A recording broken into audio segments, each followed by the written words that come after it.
আয়াত ১৬২। কুল ইন্না সলাতি ওয়া নুসুকি ওয়া মাহইয়ায়া ওয়া মামাতি লিল্লাহি রাব্বিল আলামিন। অনুবাদ: বলুন, আমার সালাত, আমার কুরবানি, আমার জীবন ও আমার মরণ সৃষ্টিকুলের রব আল্লাহরই জন্য। ১ নং ফুটনোটের বিবরণ। এখানে নুসুক শব্দের অর্থ কুরবানি। হজের ক্রিয়াকর্মকেও নুসুক বলা হয়। মুজাহিদ বলেন, নুসুক বলতে সে প্রাণীকে বুঝায় যা হজ বা উমরাতে জবেহ করা হয়।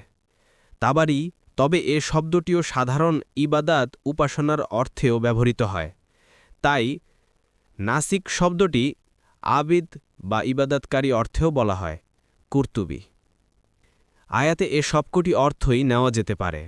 মুফাসসিরিন, সাহাবা ও তাবেঈন গণের কাছ থেকেও এসব তাফসির বর্ণিত রয়েছে। তবে এখানে সাধারণ ইবাদাত অর্থ নেওয়ায় অধিক সঙ্গত মনে হয়। আয়াতের অর্থ এই যে, আমার সালাত, আমার সমগ্র ইবাদাত, আমার জীবন, আমার মরণ সবই বিশ্ব প্রতিপালক আল্লাহর জন্য নিবেদিত।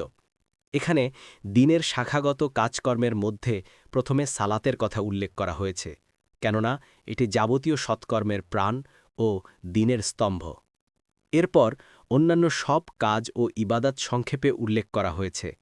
অতঃপর সমগ্র জীবনের কাজকর্ম ও অবস্থা এবং সবশেষে মরণের কথা উল্লেখ করে বলা হয়েছে যে, আমার এ সব কিছুই একমাত্র বিশ্ব প্রতিপালক আল্লাহ জন্য নিবেদিত, যার কোনো শরিক নেই। এটিই হচ্ছে পূর্ণ বিশ্বাস ও পূর্ণ আন্তরিকতার ফল। মানুষ জীবনের প্রতিটি কাজে ও প্রতিটি অবস্থায় এ কথা মনে রাখবে যে, আমার এবং সমগ্র বিশ্বের একজন পালনকর্তা আছেন। আমি তার দাস এবং সর্বদা তার দৃষ্টিতে রয়েছি।